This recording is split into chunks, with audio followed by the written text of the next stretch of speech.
Dios es capaz de mover las montañas,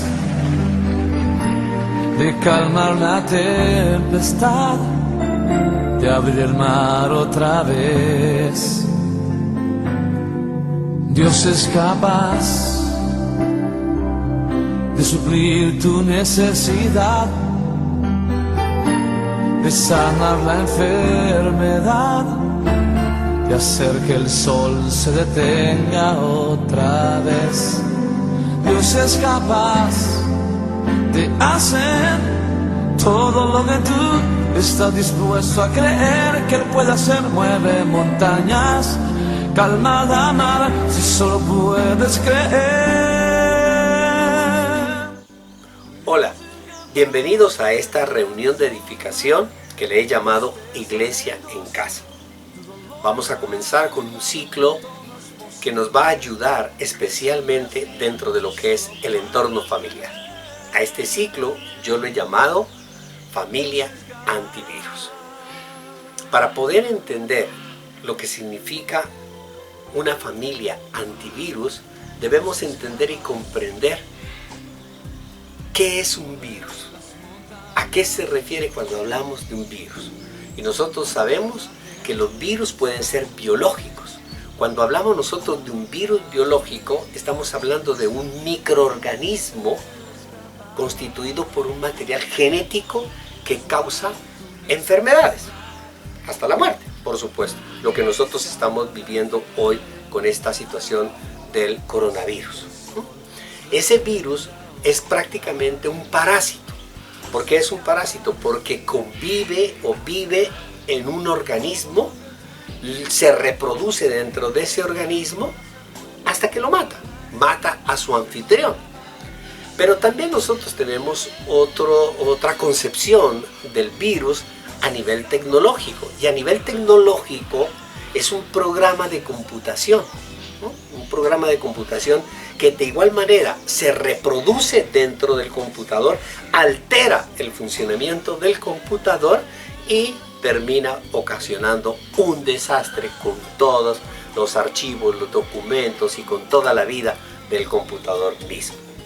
Pero también tenemos un concepto a nivel espiritual. Este virus espiritual es el que hoy nos vamos a concentrar, y hoy vamos a ver cómo constituirnos en estas familias antivirus para defendernos del ataque de este virus espiritual que ataca fundamentalmente el alma. Yo lo invito entonces para que vayamos a la palabra de Dios, al Evangelio de Mateo, y comencemos con algo que nuestro Señor Jesucristo nos alerta. Él nos envía un mensaje para poder nosotros entender la importancia de la unidad en la familia. En el Evangelio de Mateo, en el capítulo 12, versículo 25, dice: Jesús conocía sus pensamientos y les dijo: todo reino dividido contra sí mismo quedará asolado, y toda ciudad o familia dividida contra sí misma no se mantendrá en pie. Y los que lo creen dicen amén, amén. Mire, en esta última parte, en la segunda parte de este versículo, el Señor nos dice que todas las familias que estén divididas contra sí mismas, las divisiones entre ellos, entre los miembros de la familia, es una familia que no se va a poder mantener en pie. Entonces ya podemos entender y comprender que el virus espiritual del que hablábamos nosotros y que ataca el alma, el objetivo de ese virus es hacer que la familia se divida. ¿Para qué? Para que no se mantenga en pie. Y comienza ese virus atacando el alma. El alma, ¿qué es el alma? Es la parte inmaterial de una persona, y la cual está constituida por muchos sentimientos y muchas emociones en el alma. Y esa alma es muy importante en los dos elementos, en la redención y en el crecimiento espiritual. ¿Por qué? Porque cuando nosotros tenemos los sentimientos, y tenemos en sentimientos y emociones disposición para aceptar la redención, pues vamos a ser redimidos. Pero si no tenemos la disposición, si nuestros sentimientos y emociones están por el suelo, pues lo que menos me va a importar o interesar es la redención. Lo mismo el crecimiento espiritual. Cuando yo tengo esa disposición en el corazón, cuando todos mis sentimientos y mis emociones están afiladas o enfiladas hacia el crecimiento espiritual, pues por supuesto que yo voy a crecer espiritualmente. Pero si mi alma está llena de sentimientos negativos, de emociones negativas, y tengo todos mis sentimientos alterados, pues por supuesto lo que menos que yo quiero hacer es crecer espiritualmente. Y vemos nosotros entonces que este virus lo que hace es afectar tanto personalmente, o sea, a la persona afecta físicamente, la afecta socialmente y por supuesto también la afecta espiritualmente. A este virus espiritual es el que se refiere nuestro Señor Jesucristo en el mismo Evangelio de Mateo, en el capítulo 10, 2 hojitas más atrás, nuestro Señor Jesucristo ya nos alertó de este virus espiritual. En el capítulo 10, en el versículo 28, escuche lo que dice la palabra de Dios. No teman a los que matan el cuerpo, al virus biológico, pero no pueden matar el alma. Teman más bien al que puede destruir alma y cuerpo en el infierno. En el infierno. Y de eso es lo que se trata, de tener conciencia de que hay un virus mucho más letal que el coronavirus o que el virus de la influenza o que el SARS o de todos los virus que nosotros podemos conocer que matan biológicamente el cuerpo tanto de las personas como de todo ser viviente. Y de igual manera hay un virus mucho más letal que el que destruye la tecnología o el que destruye todos los sistemas de internet, que es el virus espiritual que destruye prácticamente no solo el cuerpo, no solo la parte física, sino esa parte espiritual de las personas. Y obvio, por supuesto, mata también a la familia. Este virus se manifiesta a través de la amargura. ¿Cuáles son esos síntomas? Esos síntomas son la amargura, la ira. Cuando usted empieza a ver en la casa, en la familia, que las personas tienen dolor, que las personas no comprenden, son incomprensibles, o cuando hay manifestaciones de rabia o de envidia, etcétera, empieza uno a darse cuenta que algo está pasando.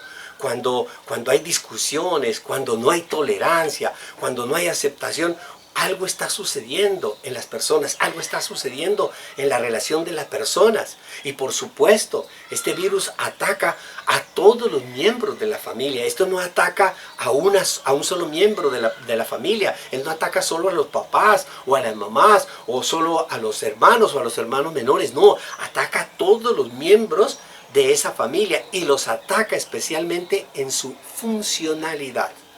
Su funcionalidad. Para que nosotros entendamos, cada miembro, cada persona de la familia tiene una función. Tiene una función. Y lo que va a hacer este virus es tratar de atacar la función de esas personas. Y al atacar la función de esa persona, va a atacar absolutamente a toda la familia. Y esa familia se va a dividir y no se va a mantener en pie. Para que usted lo entienda, si nosotros ponemos como ejemplo un automóvil, guardando toda la prudencia en la comparación de una familia, un automóvil está constituido por una serie de partes y cada una de las partes cumple una función. Si en un momento determinado los frenos del auto, que su función es detener el automóvil, frenarlo es detenerlo en momentos en los cuales se requiere, si ese órgano, ese miembro que tiene la función de detener el automóvil se daña, no cumple con su función, pues el automóvil va a terminar golpeándose, estrellándose en un precipicio y acabando con todos los que habitan dentro de ese automóvil. De igual manera, cuando nosotros vemos que empieza a generarse una serie de dificultades en la familia, pues empezamos a identificar que la misma familia, por la función de uno, está afectando a la función de otros. Y por eso es que muchas veces las personas no hacen nada por su familia. ¿Por qué? Porque consideran que ya no hay nada que hacer. porque consideran que la actitud del papá ya se acostumbran. Ah, no, es que mi papá es así y ya no podemos hacer absolutamente nada. A mi papá no lo cambia ni Mandrake, ni Superman, nadie lo va a cambiar. Ese muchachito, ese hermano o a la esposa, no, es que su mamá es una tatacoa, eso no la cambia nadie. Y por eso es que todo el mundo deja así.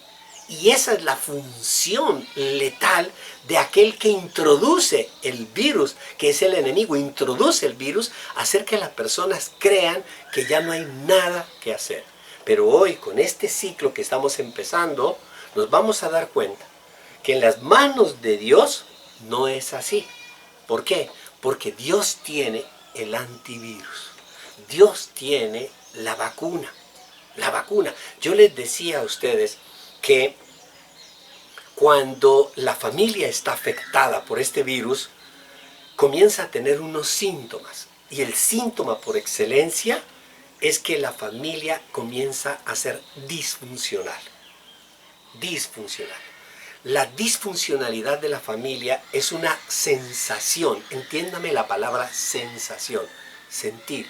Usted empieza a sentir algo. Casi que no lo puede describir. O sea, usted no tiene como que los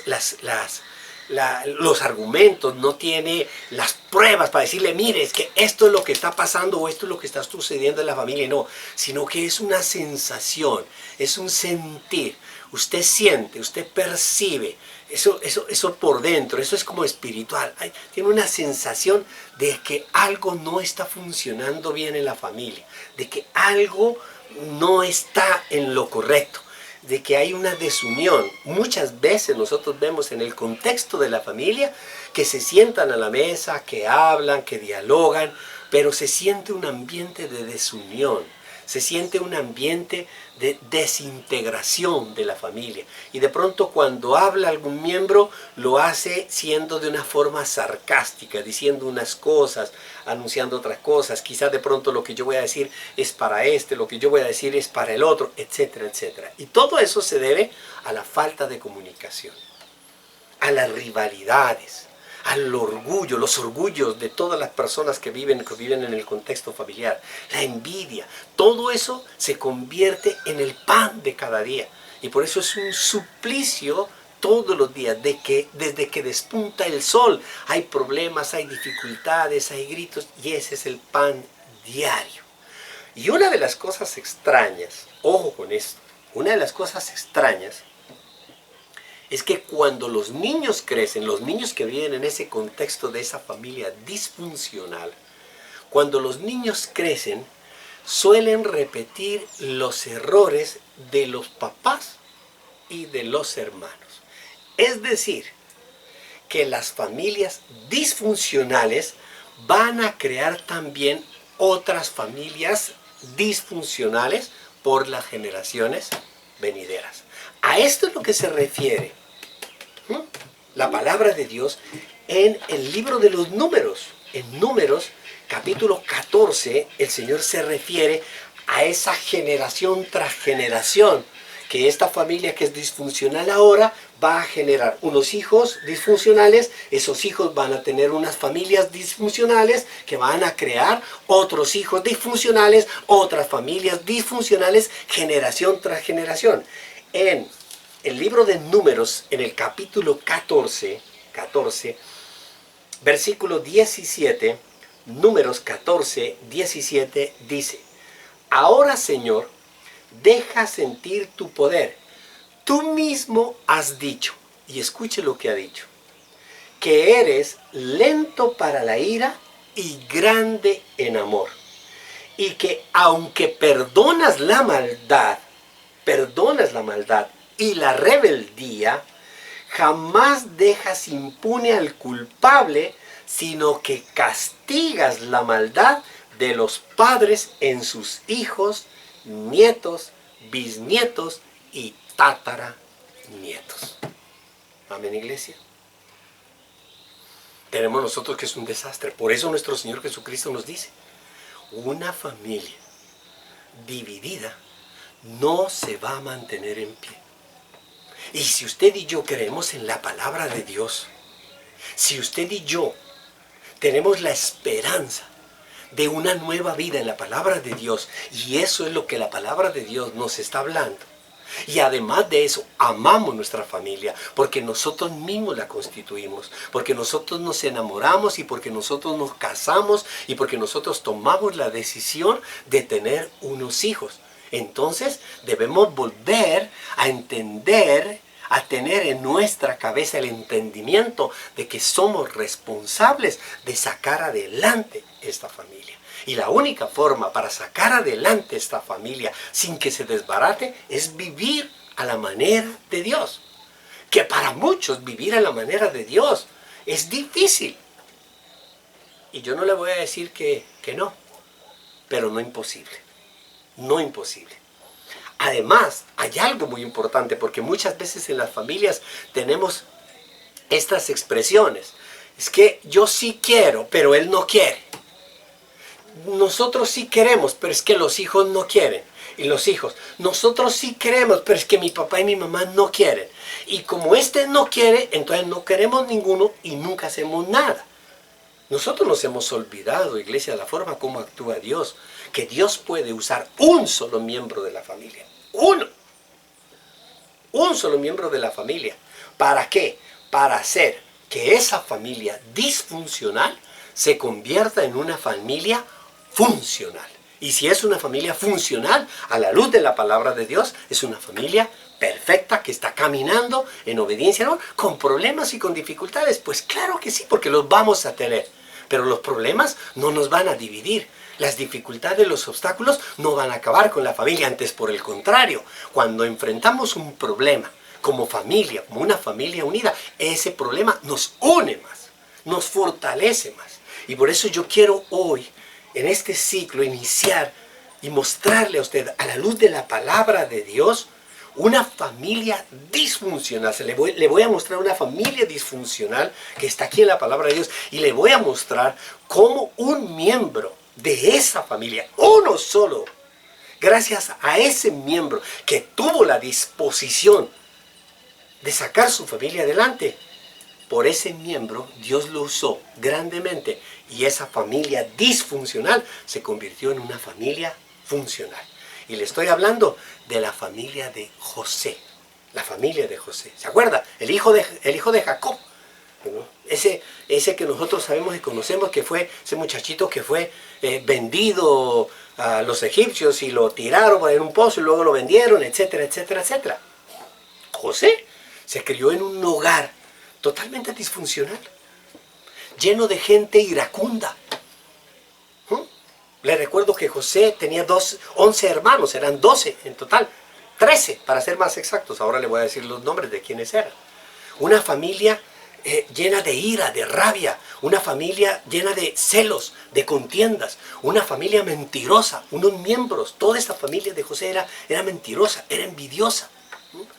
Pero a través de José, Dios cambió totalmente a esa familia. Lo invito para que vaya a Génesis capítulo 37, aun cuando no le voy a leer toda la historia, pero sí es fundamental y necesario que leamos por lo menos la parte en la cual nos muestra un poquito la disfuncionalidad. En Génesis capítulo 37, lo voy a leer rápidamente del versículo 1 al 11. Jacob se estableció en la tierra de Canaán.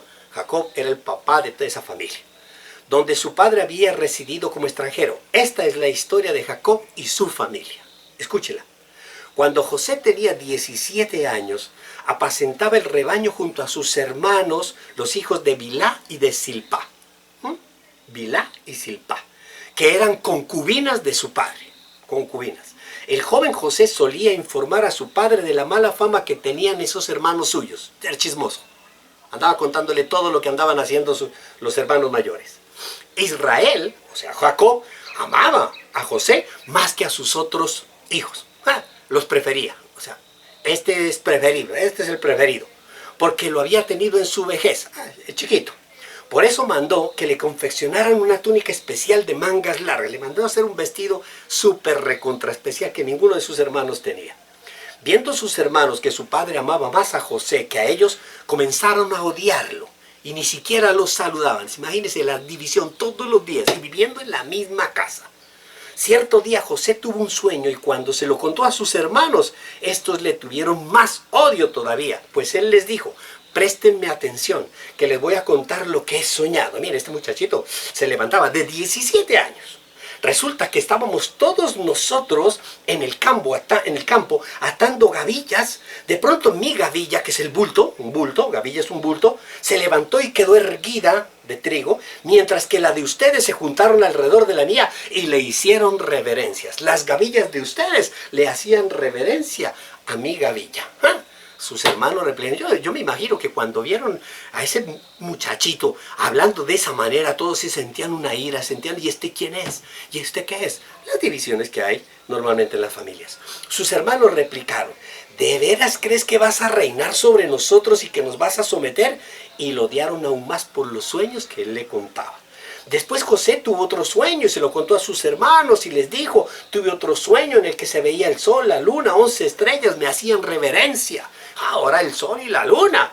Cuando se lo contó a su padre, a sus hermanos, su padre lo reprendió: ya, deja de creerte el mejor de todos. Pues no, esto es la última Coca-Cola del desierto. ¿Qué quieres decirnos con este sueño que has tenido?, le preguntó. ¿Acaso tu madre y tus hermanos y yo vendremos a hacerte a ti reverencias? ¿Ah? Sus hermanos le tenían envidia, pero su padre en silencio meditaba en todo eso. Una familia disfuncional, totalmente disfuncional. Ahí está la prueba. Una familia disfuncional que tenía unos padres disfuncionales. Porque la familia de José es como la familia de una de esas telenovelas. De esas telenovelas clásicas venezolanas, mexicanas, yo no sé. Donde hay absolutamente de todo. Mire, dice la palabra de Dios que José tenía tres, escúchelo bien, tres madrastras. Lea, ¿se acuerda de Lea? ¿Quién era Lea? Lea, usted recuerda que que Jacob fue a la casa de su tío Labán. Y allá en la casa de su tío Labán conoció a Raquel y se enamoró de Raquel. Y el día que le pidió casarse, le dijo: pues tú vas a trabajar 7 años. Y Jacob aceptó trabajar 7 años para casarse con Raquel. Y la noche de la boda le metieron gato por liebre y le quitaron a Raquel y le metieron a Lea, a la boba, a la fea del paseo. Ahí se la metieron. Y terminó casado con Lea. Esa era la primera mujer que tuvo. Y después dice la palabra de Dios que tuvo 2 concubinas, Bilhá y Zilpá. Y Raquel, 3 madrastras y su madre, que era Raquel. Y todas esas 4 viejas vivían en la misma casa. Mujeres celosas, inseguras todas, infelices. Viviendo bajo el mismo techo. ¿Usted se imagina? Si hoy en día, en estas generaciones que estamos viviendo nosotros, la gente se queja porque hay infidelidad por montones. ¿Usted se imagina si tuviera a la infiel, a la amante dentro de la casa? Y no una, sino 3. La familia disfuncional. Y por obvias razones. José tenía 10 hermanastros. Porque cada uno tenía, de cada una de estas viejas, Jacob había tenido unos hijos. Y tuvo 10 hermanastros. ¿Quiénes eran los hermanastros? Rubén, Simeón, Leví, Judá, Zabulón, Isaacar, Dan, Gad, Aser, Neftalí. 10 hermanastros y una hermanastra. 10 hombres y una mujer. 10 hermanastros y una hermanastra, Dina. Y tenía un hermano de la misma madre, que era Benjamín, que era los que van a convertir en las famosas 12 tribus, de las 12 tribus de Israel. Ahí estaba Benjamín, que era su hermano. Su papá Jacob, como ustedes pueden ver, era polígamo. Vamos a decir ahora, era mujeriego. Y en esta familia había un revuelto absolutamente de todo. Yo lo llamo un sancocho costeño. Había de todo. Además de eso, Jacob era un padre pasivo. Era un padre débil. Se había asustado, nunca protestó cuando su tío Labán lo explotó, y no lo explotó solo por 7 años, sino por 14 años y mucho tiempo más. Era un hombre muy pasivo, muy débil. Y por eso esta familia estaba llena de tragedias. Porque usted sabe que una tragedia siempre trae a otra, siempre trae a otra. Una tragedia trae a otra. Cuando una familia es contaminada por el virus, eso trae uno a otro y se empiezan a morir el uno, el otro y se van contaminando. Mire que a la tragedia de todas estas dificultades que tenían, su hija, la única mujer de todos estos hermanos, que era Dina, esta muchachita, un día salió un muchachito del pueblo llamado Siquén, que medio como que le gustaba a la muchachita, y la muchachita como que no quería nada. Pues adivinen qué, Siquén la violó. Violó a la hija de Jacob, a la hermana de José, a la hermana de todos estos, fue violada. Y cuando Jacob se enteró de que su hija había sido violada, no hizo nada. No, ¿para qué vamos a pelear? Tenemos que esto. Débil. Entonces, ¿qué hicieron sus hijos? Sus hijos, los hermanastros de José, tomaron venganza. ¿Y qué hicieron? Fueron a la familia de Siquén. Fueron a hablar con el papá de Siquén, el padre de Siquén y el mismo Siquén. Trataron de arreglar las cosas y dijeron, no, déjeme, yo me quiero casar, yo quiero casarme con ella, yo la amo. Y estos dijeron, no, nosotros no vamos a permitir que este hombre la haya violado a mi hermana y se quede como si no hubiera pasado nada. ¿Y cómo termina la historia? Pues que los hermanos de José terminaron matando no solo a Siquén, no solo al papá de Siquén, no solo a la familia de Siquén, sino de ahí a todas las personas que tenían que ver con esa familia. Es decir, iglesia, que en esta familia ahora los miembros de esta familia eran asesinos. ¿Va entendiendo usted? Qué bonita familia. Una familia disfuncional. ¿Y quiere otra tragedia más en esta familia disfuncional? El hijo mayor, Rubén, que sería el fundador, la cabeza de la tribu de Rubén, su hijo mayor, como si fuera poco, tras de gordo hinchado, empezó a echarle el ojo, empezó a echarle los perros a Bilhá, a la esposa de Jacob, a su madrastra, ¿perdón? Y la comenzó a acosar, a la concubina de Jacob. ¿Hasta qué? Hasta que terminó acostándose con ella. Y Jacob no hizo nada.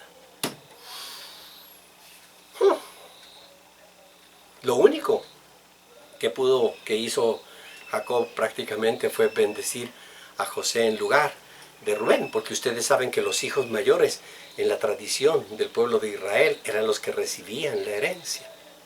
Recibían la herencia. Así Rubén pierde la herencia, pierde la cabeza, pierde el ser la cabeza. Y por eso pasa esa herencia a José, y por eso es tanta envidia, tanto problema. ¿Por qué? Por todas las desgracias que había vivido esta familia. Una familia totalmente disfuncional. Jacob puede ser un ejemplo de los padres y de las madres modernas que hoy en día viven totalmente despreocupados por el futuro de sus hijos. Yo no puedo decir, bueno, no tanto, pero es que iglesia, piénselo.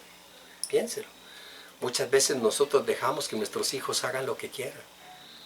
Que nosotros vemos que nuestros hijos están haciendo cosas y nos comportamos igual que Jacob, de una forma pasiva y débil, y dejamos que, no, es que eso, ya van a crecer, ellos van a madurar, mañana creemos nosotros que las cosas se van a arreglar. A veces como la calma, después de la calma dice viene la tormenta, y después de la tormenta viene la calma, pero ahí está la calma, no habrá que... El buey manso da mala cornada, dice otro refrán. Además de eso, Jacob no solo era un padre permisivo, sino que también era un padre que tenía favoritismos, prefería a unos más que a otros. Se guiaba con unos, los amaba más a uno, les llevaba más cositas al uno. Vemos nosotros que eso puede estar ocurriendo en muchas familias. Pero además de eso, José, además de tener unos padres disfuncionales, mire que la madre ni siquiera le menciona.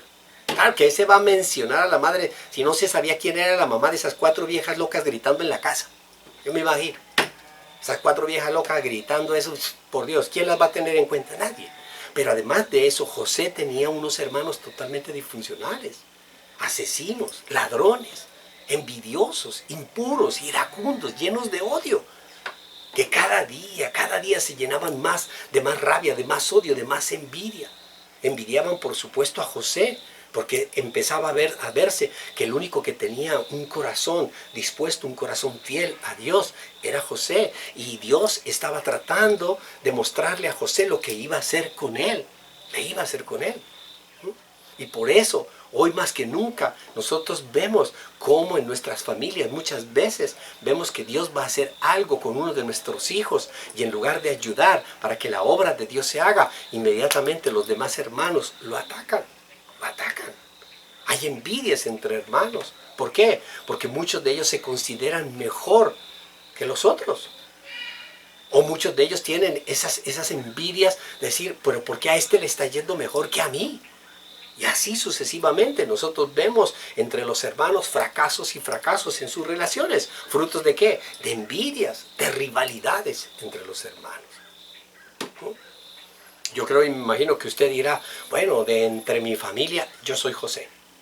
Ay, porque yo tengo unos padres disfuncionales y yo tengo unos hermanos disfuncionales y yo, sí, definitivamente yo me veo en José, yo me veo retratado en José. Iglesia. Pero lo tercero que quiero mostrarle a la luz de la palabra de Dios es que José también era disfuncional.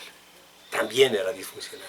¿Usted por qué cree que tuvo Dios que tratarlo como lo trató? Dios no lo bendijo de una manera directa. Dios primero lo trató porque José tenía que cambiar. Un muchachito de 17 años no entendía por lo que estaba pasando. No entendía lo que estaba sucediendo. Era un muchachito ingenuo. Incluso posiblemente era arrogante, orgulloso. Uno ve que cuando Dios le habla a través de visiones, él lo que siente es orgullo, siente satisfacción. Sus padres lo estaban malcriando. Por supuesto, Raquel, su mamá, lo amaba porque era su hijo del alma. Amaba a su hijo del alma. No era su hijastro, era su hijo del alma. Y por lo tanto lo estaba malcriando. Su padre, dándole tantas cosas. Dándole tantas cosas. Cuando le da ese regalo de la túnica. ¿Usted por qué cree que José se fue donde estaba trabajando? Dice la palabra de Dios que se fue donde estaban sus hermanos a mostrarles la túnica. ¿Cuál era el objeto de mostrarles la túnica? Sino mostrarles, decirles, mire, yo soy más agraciado por mi padre Jacob. Tenía orgullo, tenía cierto tipo de arrogancia y por eso, en lugar de unir la familia, lo que estaba haciendo, mostrando todas las preferencias y todas las cosas, pues era dividiendo más a la familia. Lo que nosotros en el argot popular decimos, le estaba echando leña al fuego. Cada vez más leña al fuego y despertaba más envidia, más rabia. En definitiva, en total, en conclusión, esta era una familia disfuncional. Disfuncional. Como muchas familias de hoy en día.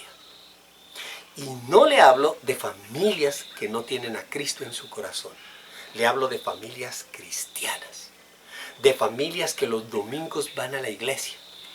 De familias que supuestamente oran, leen la palabra de Dios. De familias que dicen que son cristianos, que son creyentes. Pero su actitud, su comportamiento, como nos decía el domingo la palabra de Dios, desdice de todo lo que ellos aparentan ser. Son disfuncionales. No están cumpliendo con las funciones que Dios les da. Pero la bendición de Dios es que el Señor, nuestro Dios Todopoderoso, se encargaría de coger a esta familia disfuncional y volverla funcional. Es decir, volverla perfecta y encaminarla por el camino que debe ser. Empecemos. Esta familia disfuncional había sido atacada por un virus. no llamada SARS, no llamado coronavirus, no llamado influenza. El virus que había afectado a esta familia disfuncional era el virus del pecado. El mismo virus que todavía hoy en día sigue afectando a miles y miles y miles de familias en el mundo entero. Esta familia había sido infectada con el virus del pecado, pero el amor de Dios lo restauró a todos. ¿Usted puede creer eso? Absolutamente a todos. Restauró a todos los miembros de esa familia. No se perdió ni un solo miembro de esa familia. Y al restaurarlos a todos, restauró también a las futuras generaciones. Porque esta familia de Jacob, con sus 12 hijos, con su hija Dina, se constituyeron en las 12 tribus de Israel. Solidificaron a esa gran familia, al pueblo de Dios. Y gracias a ese pueblo de Dios, de allí es donde nosotros tenemos nuestras raíces también, la raíz de nuestra historia espiritual viene allí, y somos nosotros esas futuras generaciones que gracias a que Dios, esa familia disfuncional, la volvió funcional, hoy nosotros también a la luz de la palabra estamos recibiendo ese llamado a la fidelidad y a la obediencia para continuar con el legado de ser familias restauradas. Restauradas. ¿Por qué, iglesia? Porque Dios tiene una vacuna. Porque Dios tiene un antivirus. Porque Dios tiene y da una visión a largo plazo. A largo plazo. Dios nos hace ver con unos ojos diferentes y nos hace entender que todas las decisiones que nosotros tomamos en el seno de nuestro hogar, en el seno de nuestra familia, van a afectar, las decisiones que tomamos afectan a toda la familia y afectan a todas las nuevas generaciones. De la misma forma como nuestros hijos, si nuestros hijos son educados con odio, con rencor, con rabia, con golpes, esa misma acción ellos la van a transmitir a sus hijos, a sus nietos, a sus bisnietos, a sus tataranietos, generación en generación. Por eso tenemos nosotros que aprender a ser fieles como lo fue José. En medio de las dificultades, en medio de todos los problemas, José no se dejó contagiar, no se dejó contaminar del virus del pecado. Se mantuvo siempre fiel, orando y clamando, aun cuando tuvo que pasar por las duras y las maduras, aun cuando tuvo que pasar por el odio de sus hermanos, aun cuando tuvo que pasar por días enteros tirado en una cisterna, en un pozo, aun cuando tuvo que atravesar un desierto siendo esclavo, aun cuando fue esclavizado en una cultura, en un mundo totalmente ajeno, desconocido para él, aun cuando fue calumniado y fue apresado y fue llevado a la cárcel de una manera injusta, y ahí estuvo por muchos años en la cárcel, aun cuando en la misma cárcel, cuando hizo favores, la gente se olvidó de los favores de él. En medio de todas esas dificultades, José siempre se mantuvo fiel al Señor. Fiel al Señor.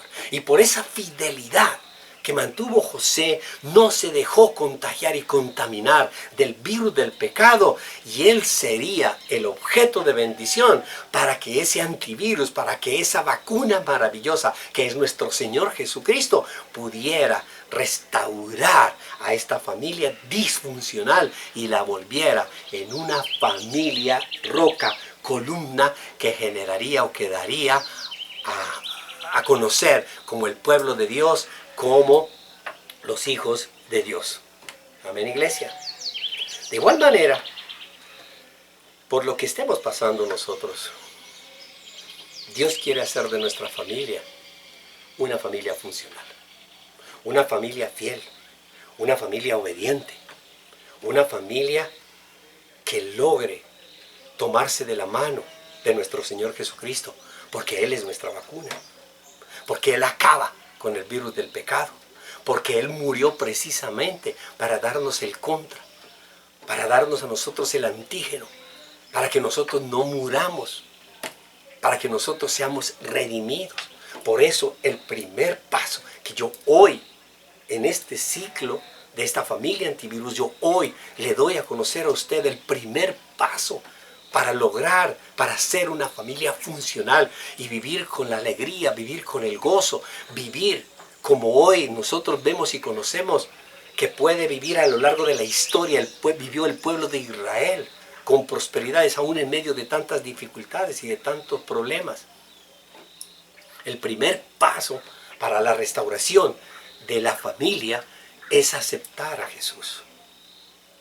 Pero usted me dirá en este momento, pero pastor, todos los de mi casa hemos aceptado a Jesús. Todos los de la casa de Jacob creían en Jehová, Dios de los ejércitos, Dios todopoderoso. Y todos hacían holocaustos, y todos marchaban, y todos caminaban, y todos iban de acuerdo con la ley, de acuerdo con lo que Dios les mandaba, de acuerdo con lo que Dios les decía. Todos, así como hoy usted me puede decir, pero es que en mi casa todos hemos aceptado a Cristo, pero nos hemos olvidado de algo sustancial y de algo fundamental para que nuestra familia sea restaurada. Iglesia, ¿sabe qué es?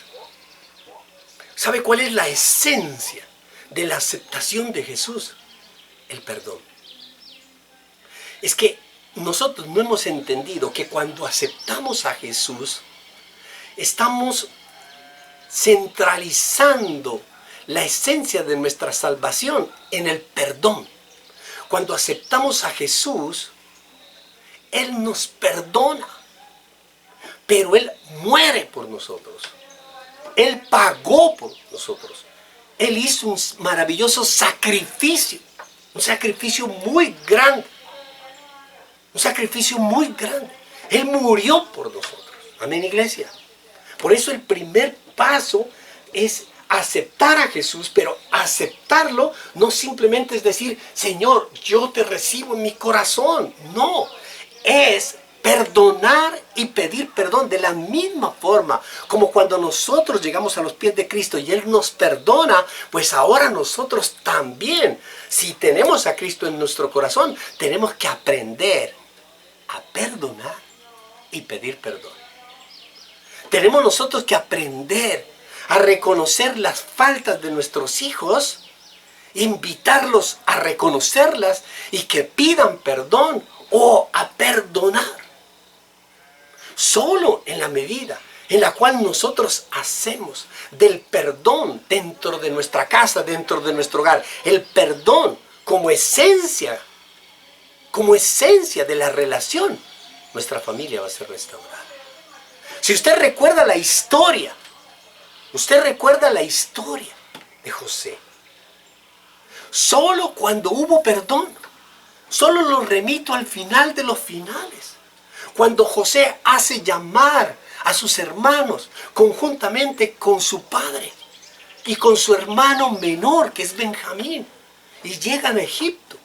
Y cuando llegan a Egipto, convencidos de que ese hombre que era la mano derecha del faraón iba a asestar un golpe contra ellos, cuando estaban en ese momento, él inmediatamente se revela y se muestra y les dice, yo soy su hermano y yo los perdono y yo les pido perdón. Y hubo una reconciliación maravillosa, una reconciliación en su familia. Y luego le dice a su padre, Padre, ve y trae a toda la familia, a toda la familia. La familia no solo eran los 11, la familia era todas esas tribus nacientes de Israel que habían caminado por un desierto y por una necesidad tan grande, fruto del pecado. Y ahí por el perdón estaba corrigiendo todo ese camino. Estaban instruyéndose y edificándose a la luz de la palabra perdón. Perdón. Nosotros al aceptar a Cristo, aceptamos un nuevo comienzo. Y cuando aceptamos un nuevo comienzo, tenemos que llevarlo a nuestra casa, a nuestro hogar. Y tenemos que sentarnos con nuestros hijos, con nuestra esposa, con nuestro esposo. y comenzar a decirle, si yo he aceptado a Cristo y tú has aceptado a Cristo, nueva criatura eras, nueva criatura soy. Y por eso tenemos que olvidarnos del pasado, tenemos que olvidarnos de las ofensas, tenemos que olvidarnos de todos los maltratos. Pero nuestro perdón tiene que salir del corazón, no de la boca. Nuestro corazón, acuérdese usted del domingo, la palabra de Dios nos decía que cuando nosotros confesamos nuestro pecado, lo confesamos no para agradar a los demás. Nosotros no pedimos perdón para agradar a mi papá, agradar a mi mamá, agradar a mis hermanos. Nosotros pedimos perdón porque yo amo a mi papá, yo amo a mi hermano, yo amo a mis hijos. Y yo quiero que mi familia, que ha sido una familia disfuncional, vuelva a ser una familia funcional, una familia perfecta, mediada por el perdón de Cristo, que reina en nuestra casa. El antivirus, aquel que tiene el poder de acabar con el virus letal del pecado. Ese es el primer paso. Aceptar a Cristo, un nuevo comienzo. Amén, iglesia. Yo los invito para que ustedes sigan y continúen viendo este ciclo, para que nosotros podamos cada semana fortalecernos más y más y más y más en Cristo Jesús. Y así lograremos que estas familias disfuncionales se conviertan en familias funcionales, en familias perfectas. El resto de los pasos los vamos a ver la próxima semana. Amén. Que Dios los bendiga.